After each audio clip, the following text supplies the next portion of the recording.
अस्सलामुअलैकुम जी, होप आप सब ठीक ठाक होंगे और गले के इन्फेक्शन से बचे होंगे क्योंकि रिसेंटली ये इन्फेक्शन बहुत ही ज़्यादा बढ़ता जा रहा है। इवन कि 2-3 दिन से बारिश भी बहुत ज़्यादा अनएक्सपेक्टेड हो रही है, लेकिन उसके बावजूद इन्फेक्शंस ख़त्म होने का नाम नहीं ले रहे। अभी भी बारिश बहुत तेज़ थी और जैसे ही इसका प्रेशर थोड़ा सा कम हुआ तो मैं भाग के किचन में आ गई हूँ, क्योंकि चाय की क्रेविंग तो अपनी जगह है। जैसा मर्जी मौसम हो और गर्मी जितनी मर्जी हो, बारिश होती जाए ना तो साथ ही आपका पकौड़ों का, जलेबी का, ये चाय का दिल कर पड़ता है। ये व्लॉग मैंने स्टार्ट किया था असर की नमाज के बाद और चाय चूल्हे पे रख के ना मैं लिटरली अपने हाथ का फ़ोटो शूट कर रही हूँ, क्योंकि मैंने अपनी फेवरेट रिंग्स पहनी हुई हैं।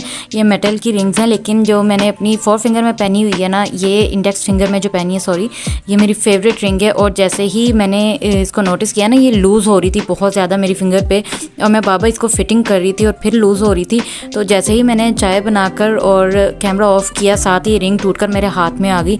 तो मुझे दुख बड़ा हुआ था इस रिंग के टूटने का। I don't think it makes sense, लेकिन हर इंसान का कोई ना कोई गिल्टी प्लेजर होता है, और मेरा गिल्टी प्लेजर ये है कि मैं कोई भी मेटल की रिंग या कोई भी नाजुक सी या चौड़े से डिज़ाइन वाली रिंग अगर अपने इंडेक्स फिंगर में पहन लेती हूँ ना, तो मैं बहुत ज़्यादा एनर्जेटिक और एक्टिव फील करती हूँ। और मैं बहुत ज़्यादा, मुझे नहीं पता, मुझे बहुत मैच्योरिटी फील होती है। इस वजह से मैं चाहती हूँ कि कोई ना कोई रिंग जो है मेरी इंडेक्स फिंगर में ज़रूर रहे।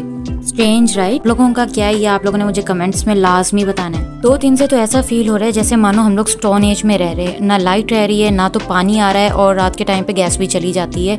और पानी का तो इतना ज़्यादा इशू चल रहा है ना हमारे एरिया में। हमारी पानी वाली मोटर ख़राब हो गई है, जहाँ से पानी की सप्लाई आती है, सरकारी पानी की, और उसकी वजह से इतनी टेंशन फेस करनी पड़ रही है। एक बारिश की वजह से हर जगह चिप चिप और कीचड़ हो रहा है। बाबा फ़र्श धोने पड़े, बाबा वाइपिंग करनी पड़ रही है, बर्तन धोने पड़े, और ऊपर से मैंने आज बनानी भी कड़ी थी, तो मुझे बहुत ज़्यादा फील हो रहा था।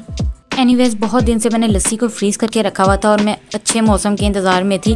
2 बार बारिश हुई है, लेकिन मुझे कहीं जाना था ज़रूरी, तो मैं कड़ी बना नहीं सकी। और चूँकि ये टाइम टेकिंग होती है तो मैं जल्दबाजी में मैस नहीं करना चाह रही थी। अब इतने दिन के बाद मैंने लस्सी निकाल के उसको मेल्ट की है, और मैंने सोचा कि जितनी मर्जी बारिश हुई, थोड़ी सी भी हुई ना, तो मैंने तो फ़ौरन से कड़ी बने रख देनी है, क्योंकि अभी नहीं तो फिर कभी नहीं। और अगर आप लोग ये देख रहे हैं ना कि कैमरा बहुत ज़्यादा मूव हो रहा है, तो उसके लिए आई एम सॉरी, क्योंकि मैंने कड़ी बनाते बनाते ना गलती से अपना ट्राइपॉड तोड़ लिया था। मैंने कोई उसको उठा के नहीं मारा था, लेकिन उसकी ग्रिप एक साइड से उतर गई, जहाँ पे फ़ोन को आप लोग होल्ड करके रखते हैं, तो वो स्लिप होकर इतनी बुरी तरह से गिरा कि मेरे फ़ोन पे भी स्क्रैच आए और ट्राइपॉड भी उलट गया। तो मुझे उसको हाथ में होल्ड करना पड़ा था, और कभी मैं उसको लगा देती थी ट्राइपॉड पे और कभी मैं उसको उतार देती थी। मैं आज मम्मा से सवाल कर रही थी कि आपके दौर के इतने सारे गाने सावन पर बने हुए हैं, और आजकल भी सावन पर इतनी ज़्यादा पोइट्री भी चल रही है, सॉन्ग्स भी होते हैं, और लोग इतना ज़्यादा इसके ऊपर गज़लें वगैरह लिख रहे हैं, टिकटॉक्स पे इतना ज़्यादा आ रहा है, लेकिन सावन के आफ्टर मैथ के बारे में कभी कोई बात नहीं करता। ये मौसम सबसे ज़्यादा घुटन का होता है। आपको एक वक्त में बारिश होती नज़र आ रही है और आपको लगता है कि जी बहुत अच्छा मौसम है और वीडियो शूट कर लो या फिर पकौड़े एंजॉय कर लो, कुछ भी, लेकिन बारिश रुकती जाए ना तो उसके बाद इतनी घुटन होती है ना कि समझ में नहीं आता कहाँ जाएँ। और स्वेटिंग इतनी होती है, फ्लाइज इतनी है। अब हमने पूरा घर तकरीबन फरनाइल से धो लिया, लेकिन मक्खियाँ ख़त्म होने का नाम ही नहीं ले रही हैं। इस वक्त जितने भी कंट्रीज़ में गर्मियाँ हैं ना, वो सभी लोग इस बात से रिलेट कर सकते होंगे। और मुझे कंट्री से याद आया, कुछ दिन से मुझे अपनी बहरीन वाली आंटी बहुत याद आ रही थी, और बहुत का मतलब है कि बहुत ज़्यादा याद आ रही थी, और मैं उनके हाथ के खाने बहुत मिस कर रही थी, क्योंकि कुकिंग तो उनकी ओए बड़ी जालिम होती है।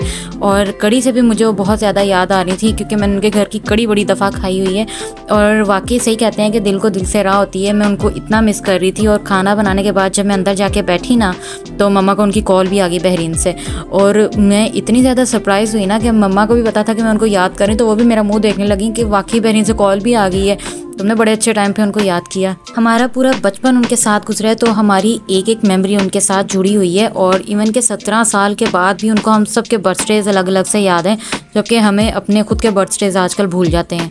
अब जब से उनकी कॉल आई ना, मेरा दिल कर रहा है कि मैं उठ के वापस ना किसी तरह से बहरीन चली जाऊं, बस पर लग जाए मुझे किसी तरह से, क्योंकि मेरे माइंड में उस दिन से उसी तरह सारी फिल्म चल रही है। और मुझे इतनी खुशी है ना कि उन्होंने इतना याद रखा हमें, कि उनको इधर से मैंने मिस किया और उधर से उनकी कॉल भी आ गई। आपके पास कोई भी रिलेशन इस तरह का है ना, तो आप बहुत ही ज़्यादा लकी हैं और बहुत ही ज़्यादा पावरफुल भी हैं कि आप उस रिलेशन को लेकर चलना जानते हैं, या वो आपको इतना प्रायोरिटी में रखते हैं। वैसे भी जो इस वक्त इस कंट्री के हालात चल रहे हैं ना, और जितना सिस्टम हमें ओप्रेस कर रहे हैं ना, यहाँ पर रहने का वाकई भी दिल नहीं कर रहा है। एनीवेज ये सिस्टम तो पता नहीं कब जाके ठीक होंगे। यहाँ पर मैंने कड़ी पकौड़े तैयार कर लिए हैं और बहुत अच्छी खुशबू फैली हुई थी पूरे सहन में और बारिश मुसलसल हो रही थी। ये इस वक्त नाइट टाइम है, इशा के बाद का टाइम है 8 बजे का और अभी भी रिमझिम हो रही है, लेकिन अल्लाह का शुक्र है साथ में ठंडी हवा भी स्टार्ट हो गई है। तो ऊपर बैठ के मैं रात की चाय इंजॉय करूँगी और आप लोगों को मैं करूँगी टाटा बाय बाय और मैं मिलूँगी आप लोगों से नेक्स्ट व्लॉग में। अल्लाह हाफिज़।